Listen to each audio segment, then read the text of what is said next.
The High Court ruling by Justice Isaac Lenaola today paves way for the President and his deputy to finalize on the appointment of principal secretaries whose names were shortlisted by the Public Service Commission. JSO at 7 has learned that the President and his deputy are expected to announce the list in the next few days. It has emerged that, in the preparation of naming the principal secretaries, President Uhuru Kenyatta has restructured government departments and created a new system. In the new structure, constitutional commissions, though independent, will now fall under a parent ministry, depending on their functions, and will report to the cabinet secretary in charge of the ministries they fall under.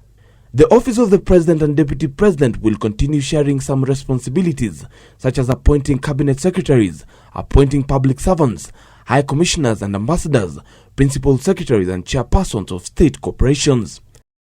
Under the presidency will also be the Ministry of Devolution and Planning, headed by Anne Waiguru. It will take over majority of the functions that were played formerly by the former Prime Minister. The ministry will accommodate offices such as the Public Service Commission, the Transition Authority, the Youth Enterprise Development Fund, the Kenya National Youth Council, Women Enterprise Fund, the National Youth Service, NGO Board, and the NGO Coordination Bureau. Ministries such as the National Treasury will be in charge of the Central Bank of Kenya, the Kenya Revenue Authority, the Capital Markets Authority, the Kenya Competition Authority, and the Privatization Commission. The Constitution Commissions and offices that fall under the National Treasury include the Auditor General, the Commission on Revenue Allocation, the Salaries and Remuneration Commission, the Anti-Money Laundering Authority, and the Financial Reporting Center. The Agriculture Ministry is one of the largest, taking charge of 40 government functions and 42 state corporations. It includes the Livestock and Fisheries Department, with 2 principal secretaries each spearheading the departments. The Ministry of Education will have the Department of Education and Department of Science and Technology. Charity Ngilu's Lands and Housing and Urban Development Ministry, which is a mega ministry, will have the National Land Commission under its umbrella, the National Housing Corporation, the National Construction Authority.